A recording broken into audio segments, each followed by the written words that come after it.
clase de la segunda parte de lo que es cirugía radical del aparato locomotor, todo lo que es amputaciones, desarticulaciones. Vamos a ver cuando un paciente llega así en este estadio, ¿no? Acá vemos que es al menos una amputación traumática, porque ven acá los cortes de las suturas de los muñones. Antes había los hijos de la talidomida, ¿se acuerdan? ¿No hablado? No. Talidomida era una pastilla que servía para hiperemesis gravídica, ¿no? Les daban a las mujeres en la época de los 50, 60, sus hijos nacían sin miembros. Totalmente se tuvo que descontinuar ese tipo de tratamiento, ¿no? En este caso vamos a hablar acerca de traumáticas o de repente por otro tipo de lesiones, ¿ya? Yo voy a tener mi ¿cómo se llama?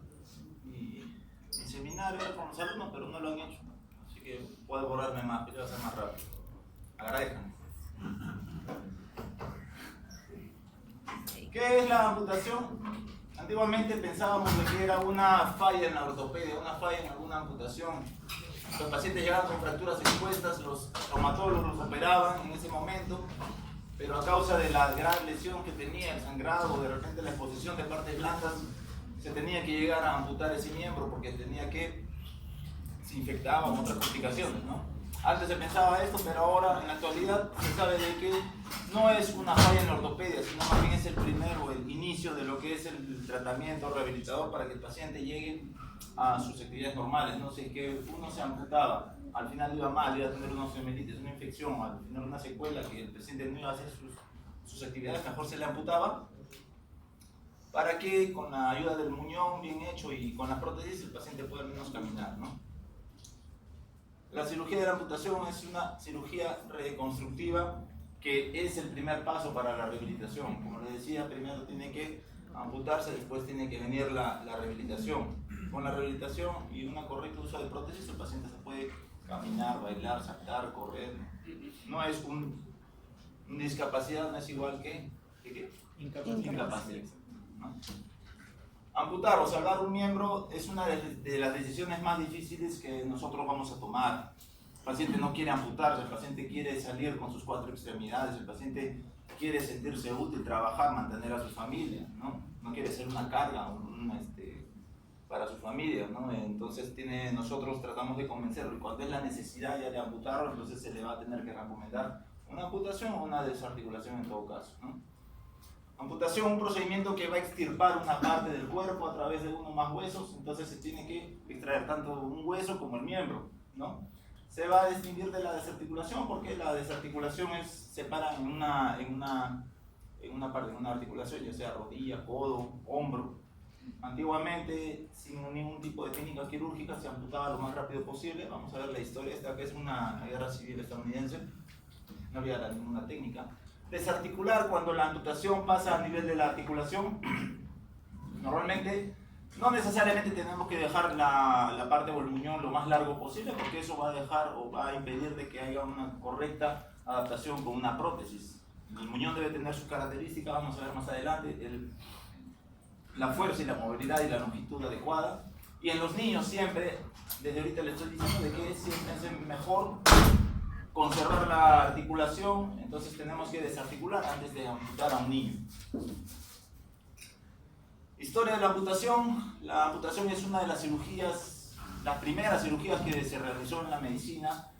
Al autor de la primera amputación se le da, Hipócrates es el que realizó por una gangrena. En esa época no había una buena sepsis, no había una buena, digamos, hemostasia. Al paciente le cortaban la pierna o el brazo, lo metían en agua o en aceite hirviendo. No había torniquete, el paciente moría, tenía una alta mortalidad, una alta morbilidad.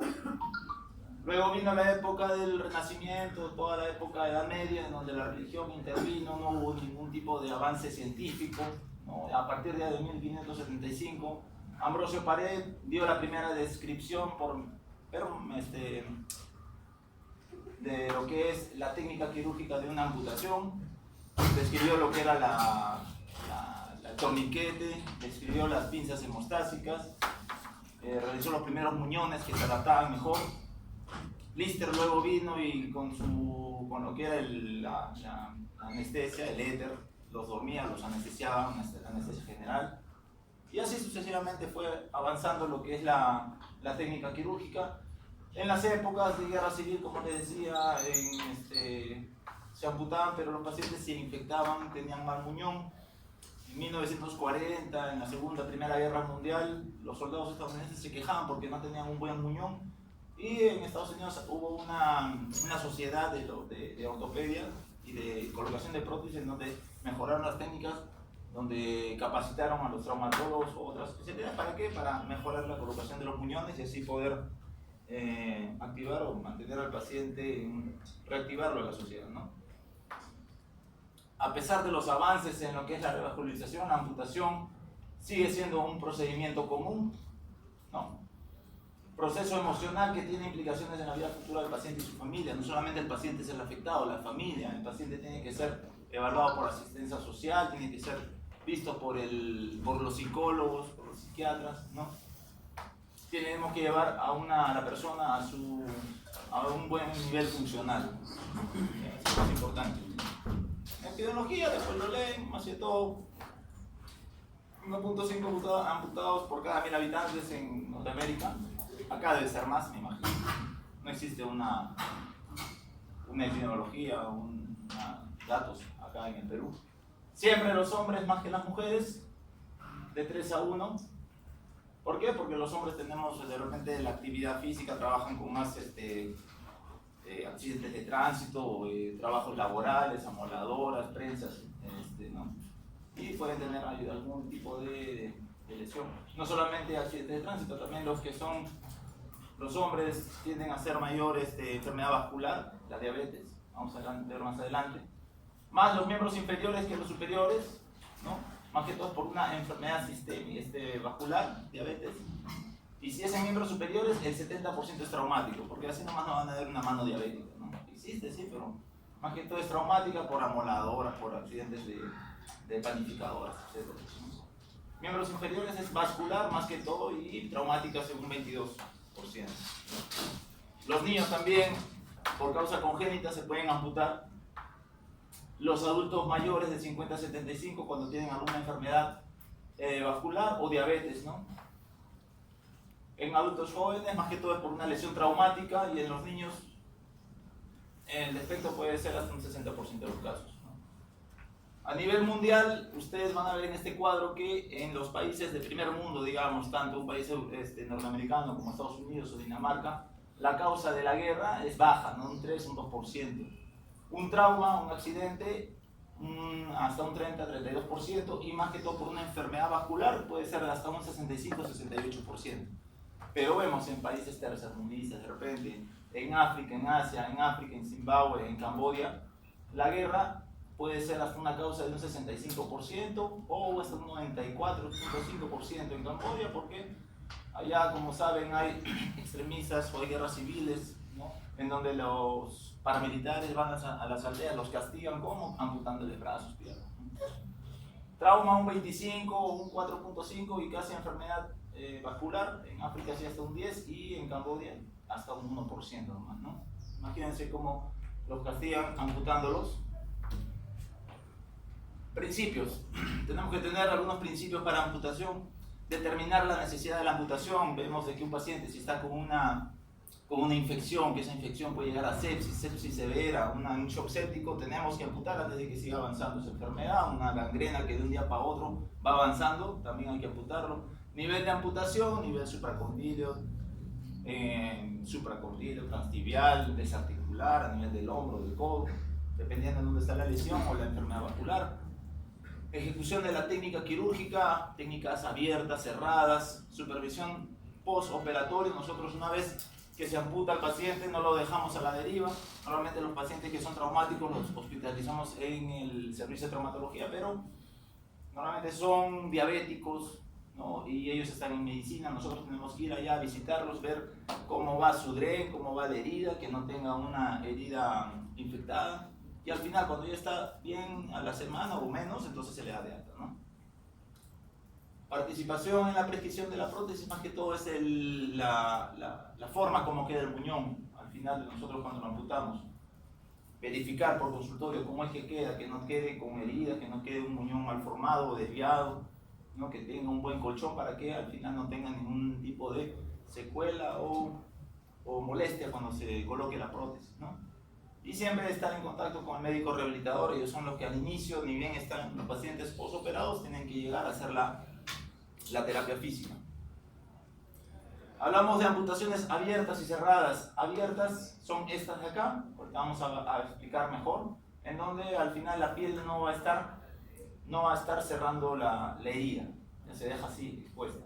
Las cerradas sí son pacientes que son previamente evaluados, los pacientes que están en medicina, sin peligro de infección, tiene que verlo el cardiólogo, el neumólogo, el anestesiólogo para hacerle sus prequirúrgicos, ¿no? Para ver de que puede entrar en las condiciones ideales para amputarse. Normalmente son pacientes adultos mayores.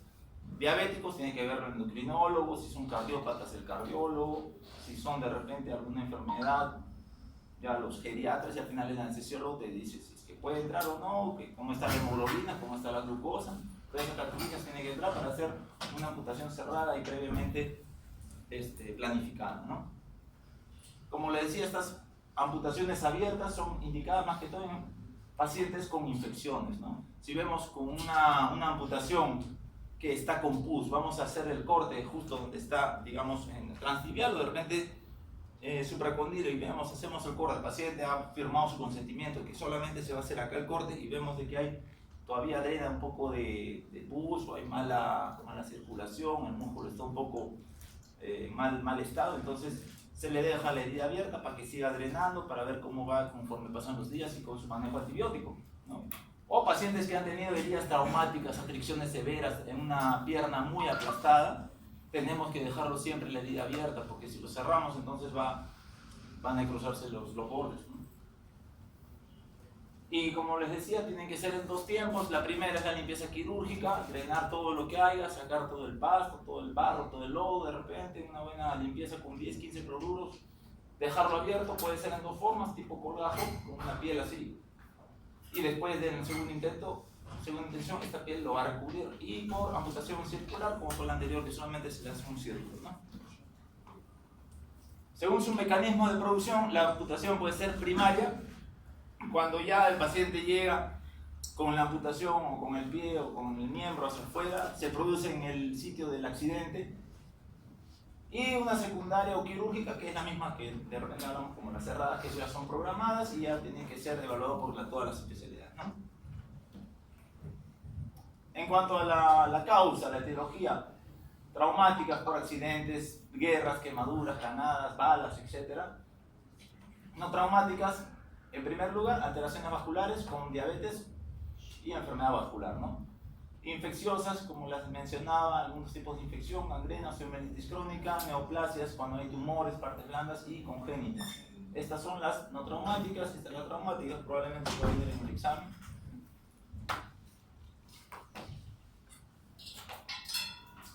Cuando hablamos de enfermedad vascular periférica, pacientes mayores que ya tienen algún tipo de alteración en las arterias, las venas, con arteriosclerosis, ¿no? Esas arterias que están parecen piedras ya prácticamente, que no llega sangre, no hay una buena circulación. Peor pronóstico, pacientes que son o que tienen diabetes mellitus, porque los tejidos van a cicatrizar mal, no hay un buen retorno venoso, son más susceptibles a la infección, la diabetes le va a inmunosuprimir su sistema, ¿no? En caso de, no es diabetes mellitus, es un paciente, un caso mediático, más o menos hace 3 años. Paciente con una enfermedad vascular periférica causada más que todo por los vasopresores, ¿no? No fue iatrogenia, el paciente llegó a Marino Molina de Salud por una apendicitis, demoró de repente la atención, fue derivada al Sabogal, en donde ya hubo este tipo de lesiones a nivel de los 4 miembros, ¿no? Al hacer un shock séptico, al paciente se le da antibióticos, hace sus émbolos sépticos, viajan hacia las extremidades a donde hay una microcirculación, ¿no? Cuando se le da vasopresores, elevan la presión a nivel central, ¿para qué? Para el cerebro, los órganos blandos, pero a nivel periférico disminuye o obstruye o gritera, ¿no? No se le quedó más que otra cosa que amputarle los 4 miembros, ¿no? El caso está que sale en la tele, ¿no? Pero no es una iatrogenia, al paciente se le salvó la vida, pero con esas secuelas o con lo que queda, ¿no? Factores de riesgo para la amputación en diabetes mellitus. Ser varón, relación de 9-1. Nosotros somos más perjudicados porque no controlamos peor lo que es la diabetes. El paciente de repente le dicen que está con diabetes, pero sigue comiendo, no se cuida, come arroz, come pan, gaseosas, azúcares, ¿no? Por eso yo me cambié sin azúcar.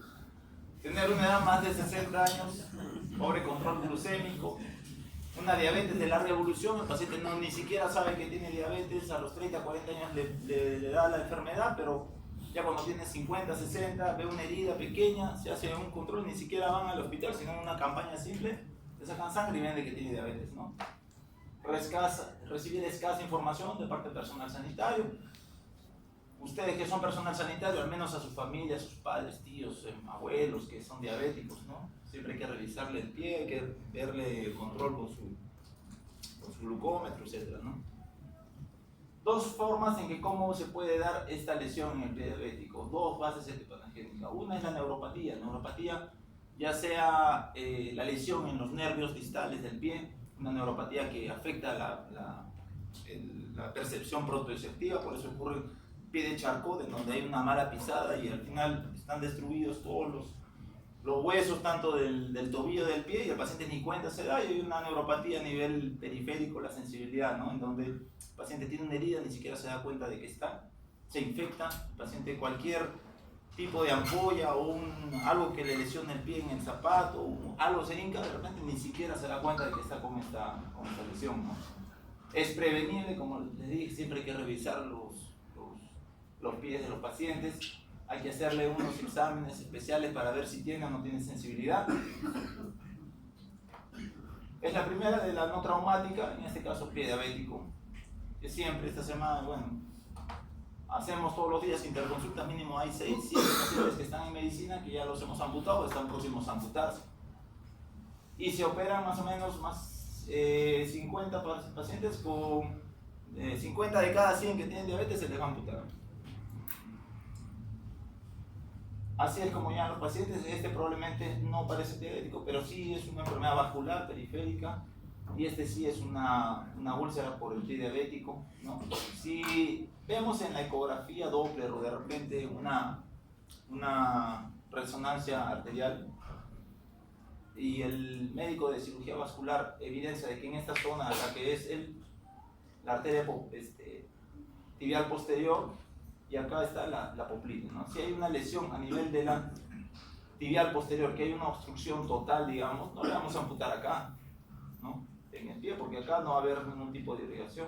Vamos a tratar de elevar más por encima de donde está la obstrucción. Igual, si hubiera una lesión, una obstrucción total en la arteria poplitea, tampoco le vamos a hacer una transtibial, porque esta zona no va a cicatrizar bien. Tenemos que hacer siempre la amputación por encima de lo que es el nivel de la obstrucción, y siempre pidiendo la interconsulta al cirujano vascular, porque ahora que hay más problema legal, iatrogenia, entonces siempre tenemos que pedirle la interconsulta para saber el nivel de amputación, ¿no? Con los cirujanos vasculares.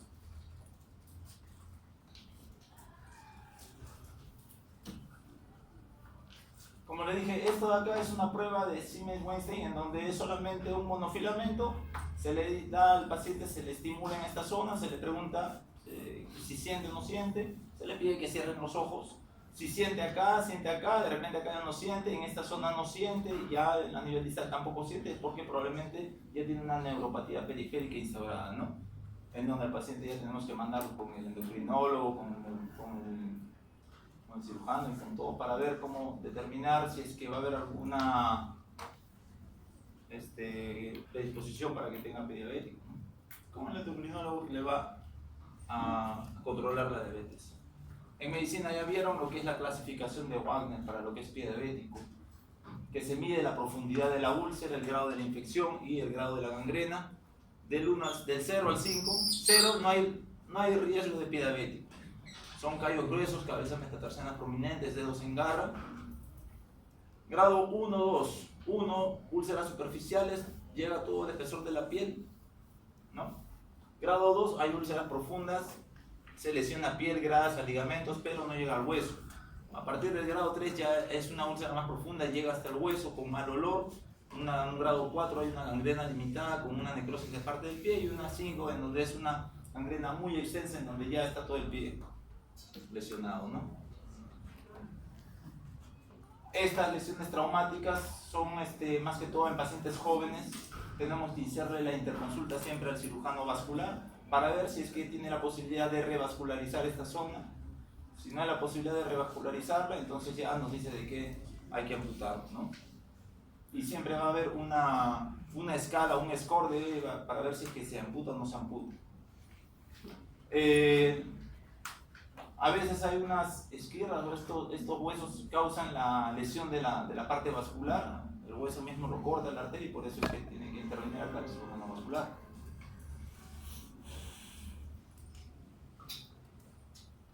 Casos de pacientes en el hospital en donde llegan así, este brazo ya no tiene forma, ya está prácticamente amputado, ¿no? Lo arrastra un camión, un carro, donde solamente lo que queda es la amputación a nivel superior, a donde está la herida.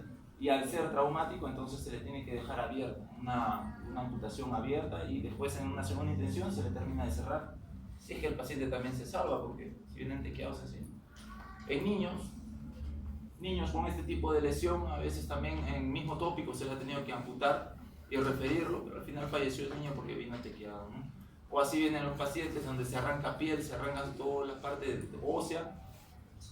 Tratar de salvarlo, una buena limpieza quirúrgica, si es que en ese momento se puede hacer un muñón abierto siempre, ¿no? Esta es la parte de la piel. Y después ya con el cirujano vascular y el cirujano plástico para ver o determinar cómo salvar el miembro.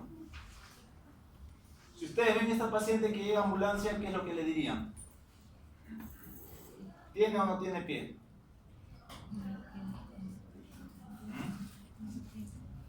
No se ve muy bien, pero acá prácticamente lo trajo por los bomberos, la trajeron amarrada así, le tomamos una radiografía, aparentemente no tiene pie porque acá ya está ya, se le tomó la radiografía y eso es lo que salió. El pie doblado, ¿qué clase de capacitación habrán recibido esos bomberos que lo traen así el pie? Pie acodado totalmente, al momento que lo abrimos estaba cianótico, frío, sin sensibilidad, no había nada de pulso. La arteria prácticamente está acodada, bueno, la pedia ya se voló, pero la posterior tibial, que le da más irrigación al pie, puede estar conservada. Como la encontramos así, tratamos de reducirlo, ponerlo en su posición, que esté estirado, y el pie se llenó de sangre, al menos estuvo rosado, se palpaban pulsos después. ¿Tenía posibilidad de recuperarse? Sí. Se redujo, se hizo la limpieza respectiva, se acortó un poco, se le puso su fijador externo, el paciente al final con la ayuda de cirugía plástica se salvó el pie y está caminando, ¿no? Tuvo ese riesgo de que se podía haber amputado. ¿Cómo salvar? Algunos miembros, algunos dedos, acá no se nota bien, está muy oscuro, pero acá se ve como cuando hay un desglobe en una lesión de la piel, del primer dedo, se le sale toda la piel.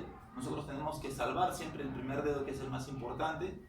Se le hace técnica de McGregor, en donde se le utiliza la piel de la misma ingle de esta zona y se le mantiene ahí 2-3 semanas, así como está en la imagen, para que esta parte le dé irrigación a toda la piel, ¿no? Y después de 2-3 semanas se le corta acá y se le da forma.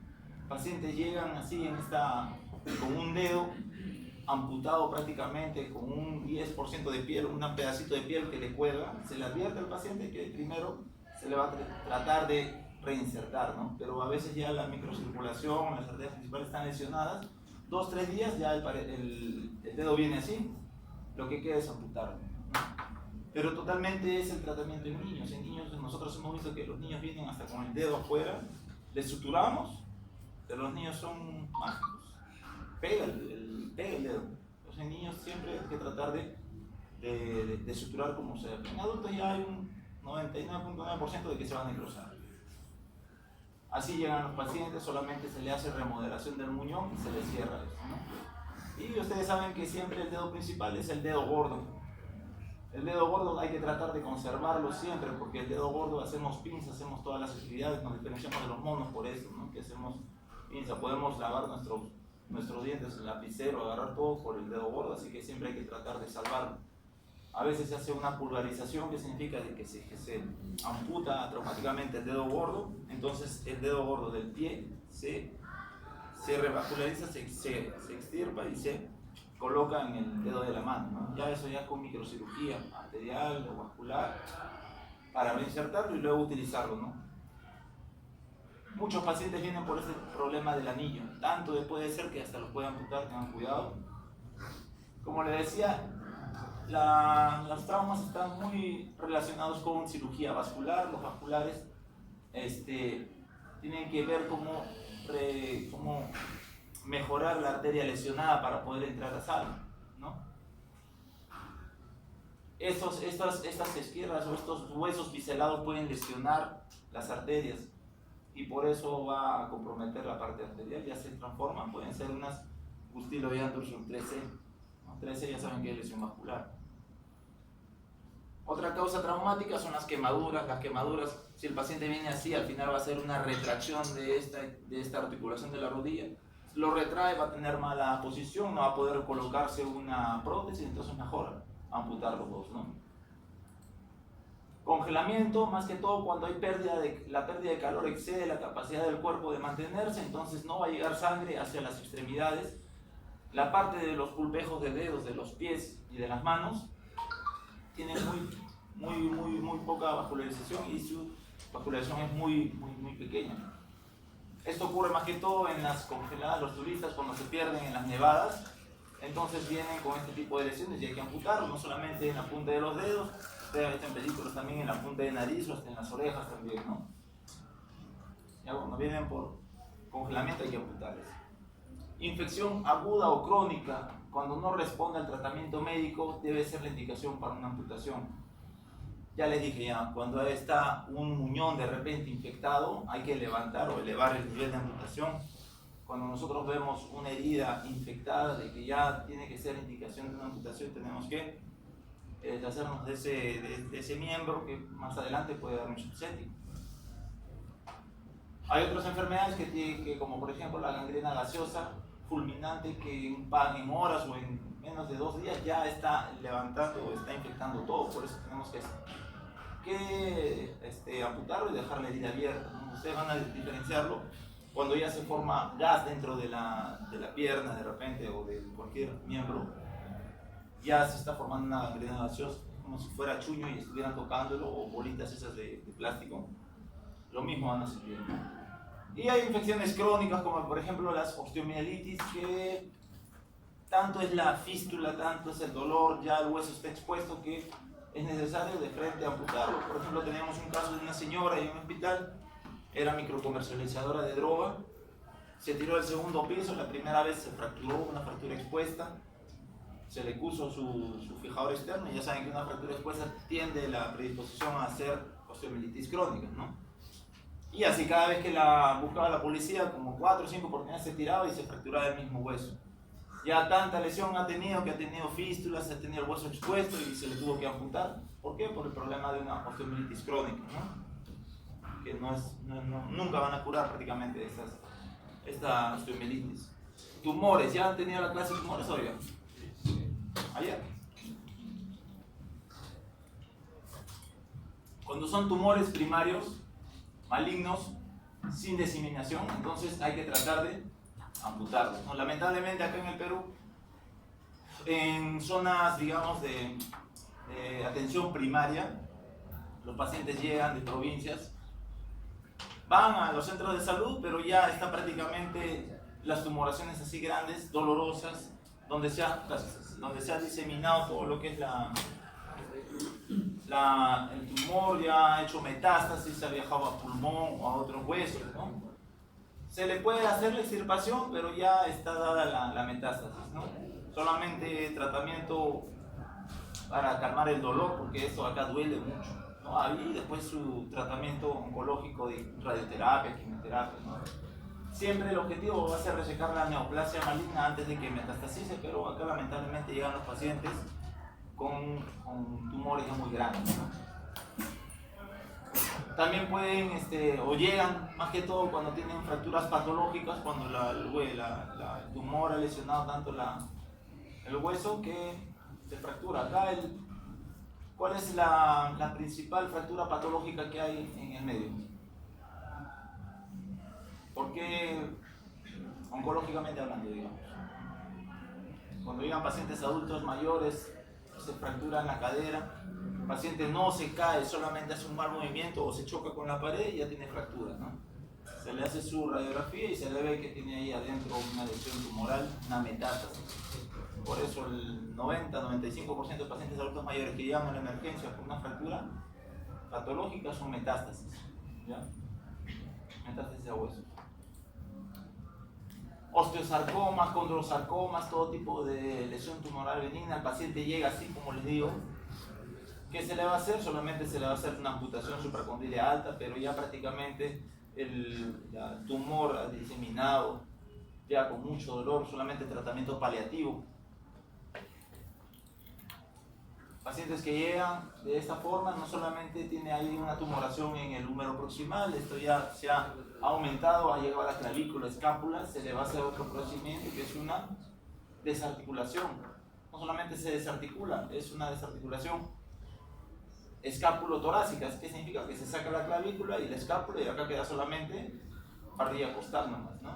Se le ha sacado todo prácticamente. Pacientes que ven así, ¿qué significa esto? Que ya no tiene pelvis, no, sino que es la tumoración que ha estado carcomiendo, resecando todo el hueso bueno. Este es el hueso normal aparentemente, pero esto ya no sirve. Acá no solamente sirve desarticular, si lo desarticulo solamente saco la parte proximal del fémur. Tengo que sacar toda esta pelvis, desde acá, la mitad del sacro, hasta la parte del pubis, ¿no? O si es que hay más acá, tenemos que sacar, son cirugías radicales, ¿no? Y el paciente termina en esta posición sin pelvis. Son muy sangrantes. En la misma operación se utilizan 8 o 10 paquetes globulares, en recuperación otras 10 más.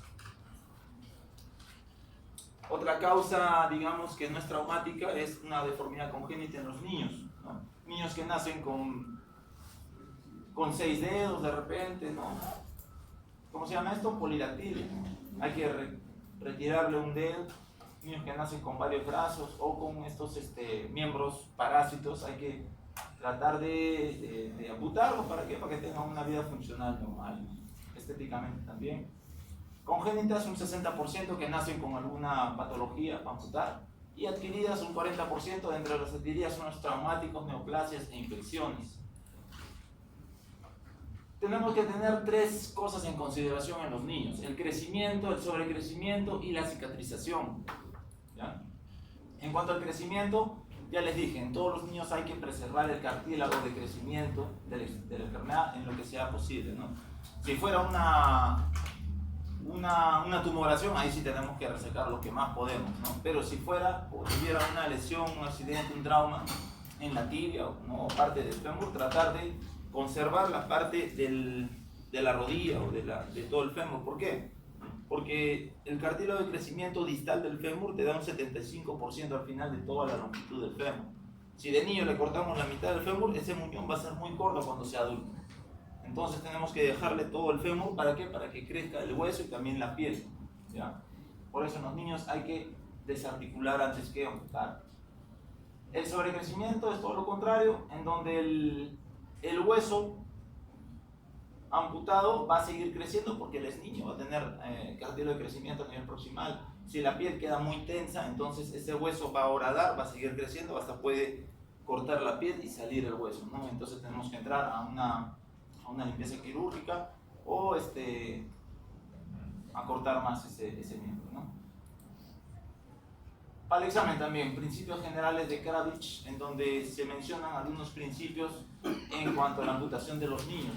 Tenemos que siempre conservar la longitud, preservar las placas de crecimiento, desarticulando, realizar desarticulación en vez de amputaciones transóseas, preservar la articulación de la rodilla cuando sea posible y estabilizar y normalizar la porción proximal de la extremidad, ¿no? Él lo va a dejar de diapositiva, después lo come. Estudios complementarios, lo principal, radiografías. A veces no es necesario radiografía cuando viene un paciente amputado, pero siempre es necesario porque he tenido casos donde ha habido lesión de un hombro, un paciente llega con un hombro doloroso, uno le toma la ecografía, puede ser solamente una tendinitis, pero siempre con una radiografía porque a veces se puede hasta encontrar algún tipo de lesión tumoral, ¿no? Uno no lo crea, siempre, y es más barato. Si ustedes ven esta radiografía, nomás ven cómo está el hueso, imagínense cómo estarán las partes blandas. de repente hay que amputar de frente, ¿no? Para evitar, para ver si es que tiene infección, una osteomielitis, una tumoración, como les dije, ¿no? Ecografía, la ecografía Doppler, para saber en dónde puede haber algún tipo de obstrucción a nivel vascular o vena, arteria. Es rápida, simple, lo malo es que es operador dependiente. Ahora último, los vasculares de frente piden una arterioresonancia, es una resonancia arterial en donde se ve todo, una angioresonancia en donde se ve dónde puede estar obstruida alguna arteria, ¿no? Más que todo en miembros inferiores, superiores. Y antes se utilizaba esta que era la arteriografía, donde se colocaba un líquido para ver dónde podía estar la obstrucción, ¿ya? En este caso, en donde está la obstrucción a nivel del fémur distal, se ve que hasta acá nomás llega la sustancia de contraste, ¿no? Esa sustancia de contraste, si estuviera el vaso normal, estaría hacia abajo. Pero como vemos, una vez operado, se alinea la fractura, esta obstrucción se desobstruye, digamos, y ya se revasculariza el vaso, y ya se ve después cómo es que llega esta sustancia de contraste hasta abajo, ¿no? Es el arteriografía. ¿Cuándo vamos a amputar? Cuando ya sea irreparable el aporte sanguíneo hacia el miembro enfermo, cuando ya está la lesionada y el mismo cirujano vascular te dice para amputarlo, ¿no? No va a sobrevivir una parte del miembro si es que no llega a su nutrición a nivel arterial o vascular, y puede hasta amenazar la vida porque se van a diseminar todos los productos tóxicos que se da por esta destrucción tisular, ¿no? Indicaciones cuando no es posible revascularizar, riesgo la vida, no la función de la extremidad. Si tenemos esta imagen de un fémur totalmente lesionado, que no hay nada que lo cubra, de frente hay que amputarlo porque esto de acá se va a infectar, va a causar algún tipo de ¿cómo se llama?, de enfermedad, o se puede infectar, ¿no? Pone en riesgo la vida. Tenemos que tener en cuenta todos esos aspectos en cuanto a la amputación, energía del impacto, si es una tricción leve, severa, si es que va a haber el tiempo de isquemia, si pasan las 6 horas, el tiempo de isquemia va a ser más perjudicial. Si el paciente viene chocado, la edad, lesión nerviosa, vascular, de tejidos blandos, lesión ósea, si hay contaminación y el tiempo de la operación, ¿no? Siempre vamos a ver algunos tests, los tests o los scores más conocidos. En este caso utilizamos el MES, que es el score de severidad para una extremidad lesionada, que va a determinar si es que el paciente se va a amputar o no se va a amputar. Tiene que ser entre dos doctores con experiencia, ya sea en este caso un traumatólogo, un cirujano vascular, y va a tener una puntuación de 7 o más, ¿no? Si es que tiene 7 a más, entonces es una indicación para amputar. Va a tomar una de las decisiones más difíciles, que es amputar o no amputar la pierna, y como le dije, tiene que ser tomada o la opinión de 2 cirujanos mínimo, o hasta en junta médica también. ¿Qué factores o qué tomamos en cuenta? Son 4 parámetros. Va a venir en el examen un caso clínico así, en donde tenemos qué parámetros. Uno es el esqueleto y los tejidos blandos, de puntos desde el 1 hasta el 4. Acá en este primer parámetro vamos a ver si es una lesión de baja energía, si es una simple fractura, una lesión de energía media hasta fracturas abiertas, alta energía con aplastamiento o arma de fuego, o muy alta energía, abulsiones tisulares, contaminación, del 1 al 4. Isquemia, si es que llega con pulsos reducidos o ausentes, pero tiene una buena coloración. Si hay pulsos ausentes, ya es un punto 2, y si llega una pierna isquémica fría, pérdida de sensibilidad, es un punto número 3, ¿no? Si esos 3 puntos de la isquemia llegan después de 6 horas, entonces estos 3 de acá se aumentan el doble, ¿ya? Shock, si es que el paciente viene con una presión sistólica de más de 90, es 0. Una hipotensión transitoria, o sea, con vasopresores aumenta, 1.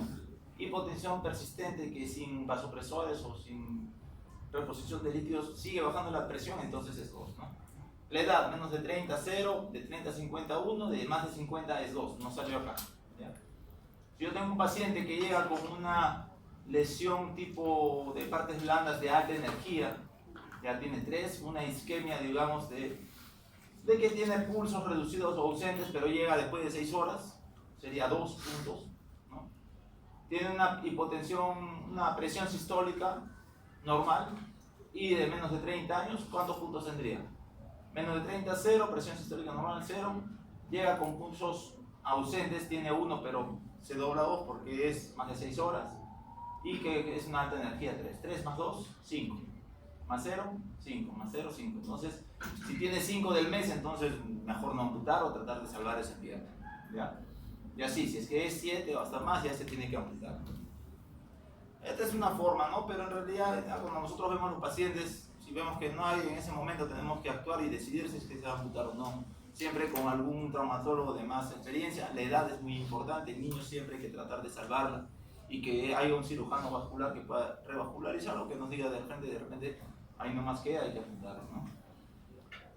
Cuando salvar, debe haber una expectativa razonable de que el paciente tenga al final del tratamiento un miembro funcional, poco doloroso, con capacidad de soportar la carga y que le posibilite retornar a una vida independiente y productiva. Lo más importante, desde el inicio estamos diciendo que el paciente tiene que reinsertarse en la sociedad. Niveles, el nivel electivo en donde se debe de realizar la amputación es en donde se tiene que conservar un buen brazo de palanca para tener un muñón bueno, ¿no? No necesariamente tiene que ser un muñón largo, ¿ya? Como digamos, si es un muñón largo, entonces no va a haber en dónde colocar la prótesis. Tiene que ser un muñón con una adecuada longitud, dependiendo del paciente y dónde está localizada la lesión, ¿no? Hay diferentes sitios donde vamos a amputar: en miembro superior, en el antebrazo, en el codo, en la mano, en estos tercios. Como ya le dije, puede ser una desarticulación del húmero o una interescápulo-torácica, como el ejemplo que vimos de la señora. En el inferior también tenemos varios tipos de amputaciones, y hasta desarticulación de la cadera, o si es ya un cáncer que tiene en la pelvis, tenemos que hacerle la hemipelvectomía, siempre dependiendo de qué caso sea. En la mano vamos a tener amputaciones de los dedos, transmetacarpiana, o de repente amputación transcarpiana, dependiendo de qué caso sea. En la emergencia vemos a cada rato pacientes que llegan por cortes de amoladora, ¿no? En mi zona es bastante fábrica, si hay pacientes que se lesionan, tenemos que ver la exposición ósea, si hay afectación de los tendones, la profundidad, si es que hay que, se puede reparar, o de repente ahí nomás le hacemos ya su muñón, ¿no? Hay varias técnicas quirúrgicas de estos tipos de lesiones. Si dejamos el hueso expuesto, es un hueso infectado. Tratar de cerrar la herida y tratar de cubrir siempre el hueso y darle una forma a ese muñón. Podemos hacerlo con cierre primario, hasta colgajos para las puntas o los pulpejos de los dedos, ¿no? Si vamos a amputar un dedo, no solamente vamos a amputar el dedo, sino también la parte de la cabeza de los metacarpos. ¿Para qué? Para que el paciente, cuando cierre el puño, no haya un hueco y no tenga alguna alteración funcional. A veces los pacientes llegan así con los dedos afuera, quiere que los reimplanten, pero ya este paciente está mal, con estos dedos están necróticos, están blancos, no tienen una buena circulación. Si le vamos a recolocar, va a venir después con sus dedos negros por las puras, ¿no? Y vamos a tener que hacer otra intervención. Si fuera niño, sí hay que tratar de reinsertarlo, como les digo, ¿no? Y así es como quedan a veces sus muñoncitos. Cuando es en la muñeca, tratar de conservar la articulación radiocubital distal para que el paciente al final pueda hacer siquiera una pronosupinación. Pero en este caso ya llegan así, solamente remodelar el muñón, nomás como sea necesario, ¿no? En el brazo puede ser en cualquier nivel del brazo, siempre dándole cierta longitud para que pueda entrar alguna prótesis. Hay varias técnicas de boca de pescado, siempre por encima del codo, ¿no? Así como es esta. Miembro inferior, en el pie vamos a tener diferentes niveles de amputación. Recuerden la transmetatarsiana, la principal, o una de las principales, que es la del disfrán, que la articulación del disfrán es entre el medio pie y el antepié. Y la de Chopard es en el retropié con medio pie. Chopard abarca la articulación astragalo, escafoideo navicular y calcáneo con cuboides, ¿no? Acá se hace la desarticulación y acá también se amputa. Hay otro tipo de amputación de Boyd, de Syme. Esta es una amputación de Syme, en donde se hace a nivel del tobillo cuando ya fracasa una amputación transmetatarsiana, si es que hay una infección y se tiene que elevar el nivel, y para que haya apoyo, entonces se hace ese tipo de amputación. Hay otra, la epígoro, en donde se conserva el calcáneo, se hace una osteotomía del calcáneo, osteotomía peroneal, y se reinserta o se hace una osteotomía con unos tornillos especiales para que tenga un muñón, y el paciente lo principal es que pueda al menos apoyar, ¿no?, con esta capa de grasa que hay en el talón. Un resumen que es la amputación del disfraz es en esta zona. Recuerden ¿cómo se llama? Entre qué parte del pie o en qué huesos lo limitan. Tanto la articulación del disfraz, chopar, y esta es la epígoro, ¿no? En los dedos vemos que para el primer dedo de repente se puede hacer un colgajo posterior, algunos se utilizan también en la forma de raqueta, uno ya tiene que ver según la lesión o la extensión, ¿no? Los demás deditos se puede hacer en forma de raqueta, el segundo, tercero y cuarto, y el quinto, un abordaje lateral más que todo, ¿no? Tras metatarsiana, tenemos que cortar los metatarsos, dejar un colchón posterior, un colgajo, para que este colgajo se levante y a nivel dorsal se hagan los puntos, ¿no? En la rodilla, en la transtibial, es una de las más comunes, puede ser colgajo posterior o en boca de pescado. Siempre recuerden, esto es muy importante, de que el peroné tiene que quedar más corto que la tibia, si no va a haber una lesión y una alteración a nivel del muñón, ¿ya? Y hay que biselar el borde de la tibia. Vamos a ver cómo es que se bisela, ¿ya? Transtibial, como les dije, esta de acá es una en boca de pescado. La diferencia de que va a ser con esta de colgajo posterior, de que la boca de pescado puede haber una molestia en el muñón porque la cicatriz va a quedar abajo. En cambio, en una de colgajo posterior, la cicatriz va a quedar en la parte anterior. No le va a molestar de repente cuando se coloque el muñón. Siempre de repente, si este es un paciente con un pie que no tiene isquemia, este sí que tiene isquemia, ¿no? Como les dije, ¿cuál de los dos está mal amputado? ¿De arriba o de abajo?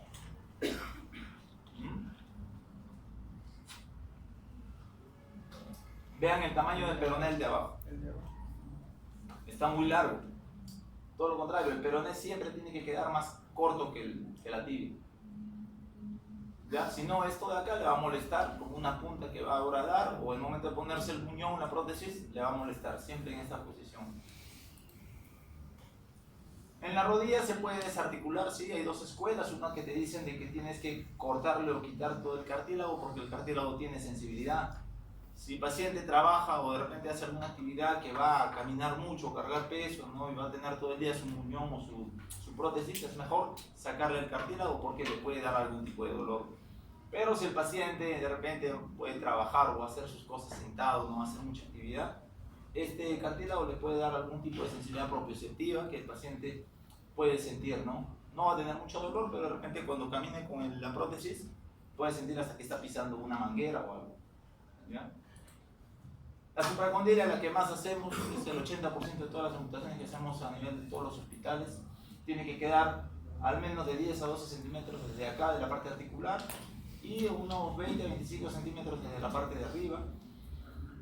En algunos casos, cuando son jóvenes, tenemos que hacer esta técnica que se llama miodesis, que significa engranar o tratar de suturar el tendón o el músculo, el tendón hacia el hueso. ¿Para qué? Para que tenga mayor tracción, para que el paciente pueda mover el muñón como si fuera normal, ¿no? Ya cuando son adultos mayores solamente le hacemos lo que es la mioplastía. Mioplastía es unir los músculos que tienen los diferentes movimientos, ¿no? Aductores con abductores, flexores con extensores, para que entre ellos se puedan movilizar, ¿no? En sala de operaciones, ¿cómo se utiliza esto? Solamente se desperiodiza lo que es la parte que se va a retirar, ¿no? En este caso, este es el escudo que se coloca a nivel más proximal, y acá es donde se va a realizar el corte, ¿no? Y todo este miembro ya desaparece.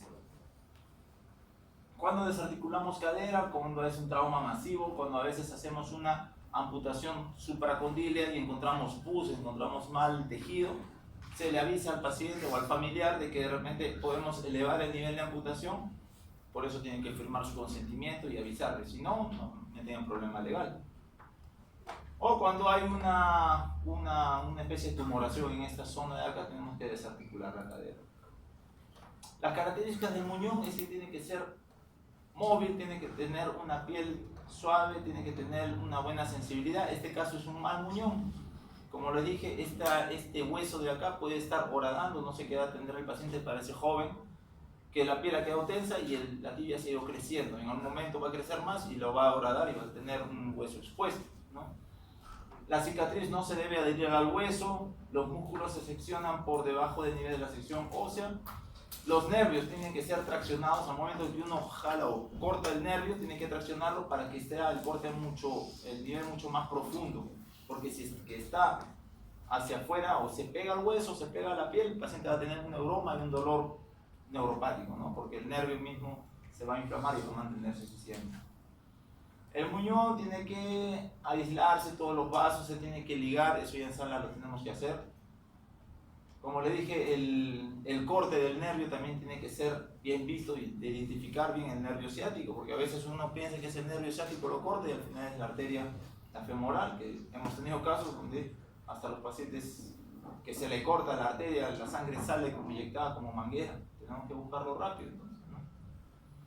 Tenemos que dejar drenes, estos drenes evitan de que se forme un hematoma. Los drenes se sacan a las 48, 72 horas, 2-3 días con los drenes, porque si no se vuelve un hematoma adentro y es un caldo de cultivo para que se infecte, ¿no? Un muñón óptico al examen tiene que tener un buen estado de la piel, tiene que tener un buen tamaño, una buena forma, una buena fuerza muscular, una movilidad articular. Siempre tiene que ser así, cónico, ¿no? No tiene que ser cilíndrico, en forma cónica.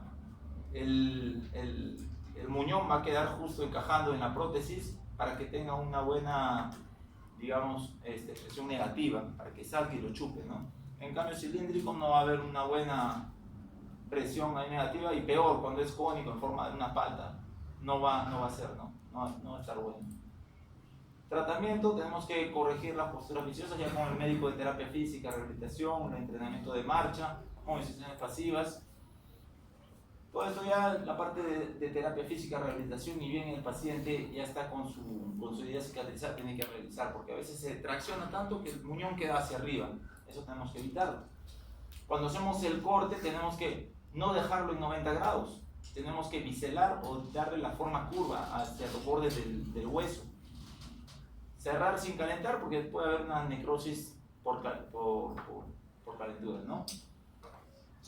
No suturar a tensión la piel porque puede haber algún tipo de infección después.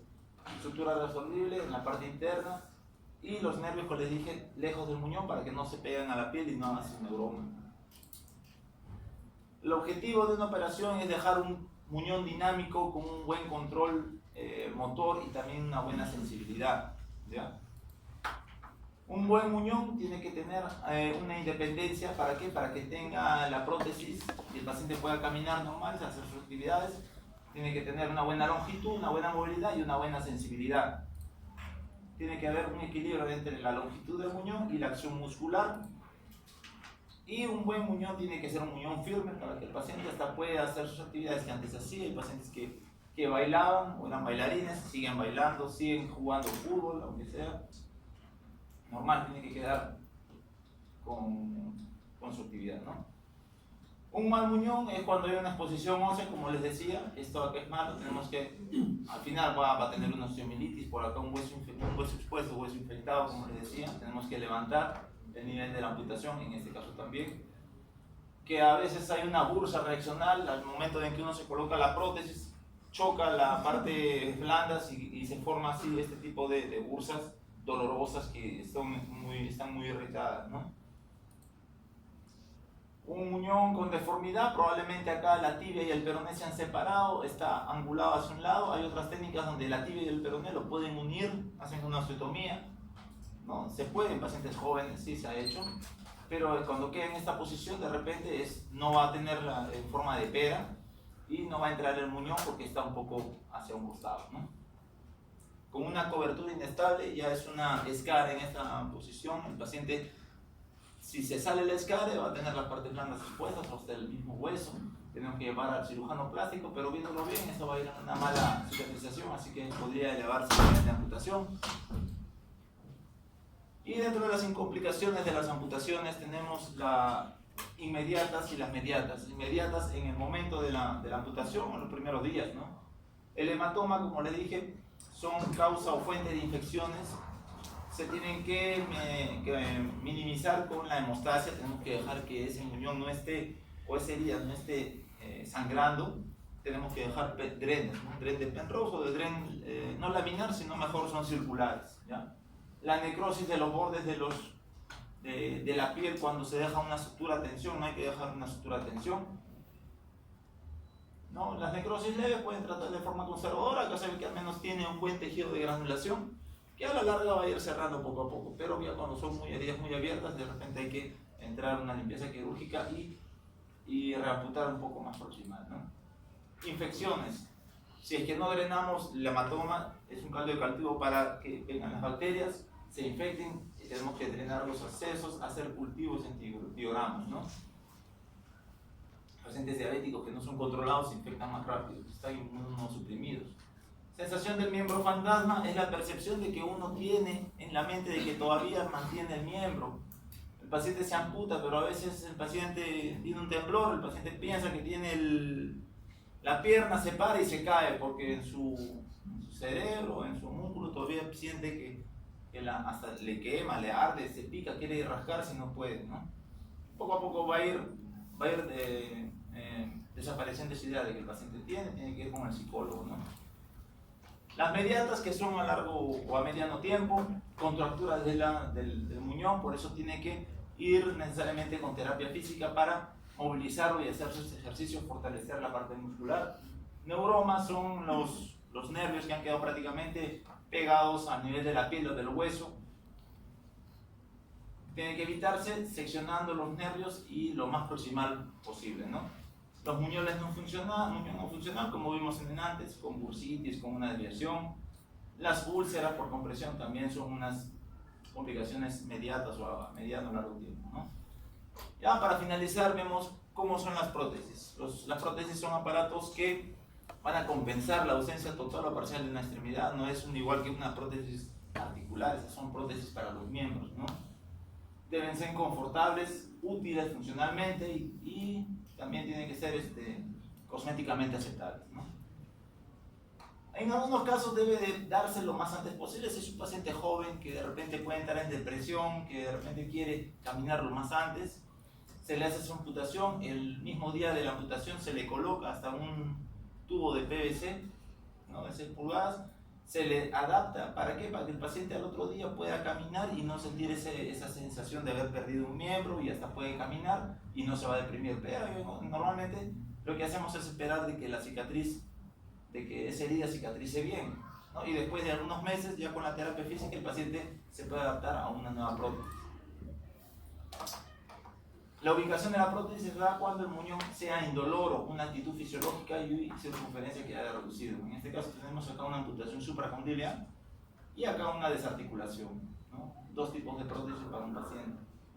Más o menos de 5 a 6 meses hasta que tenga una buena movilidad, el muñón haya cicatrizado y el paciente haya hecho una buena terapia física, ¿no?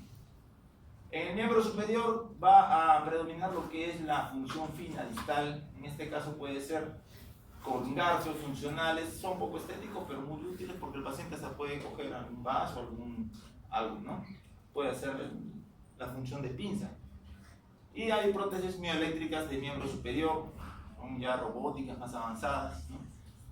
Miembro inferior, más que todo las prótesis sirven ¿para qué? Para cargar peso, soportar peso y carga. El paciente también tiene que tener un buen control de dieta para evitar de que haya una lesión de los riñones, ¿no? Más que todo en el miembro inferior para soportar peso. Listo. Sería todo, muchachos. Por favor, por si acaso.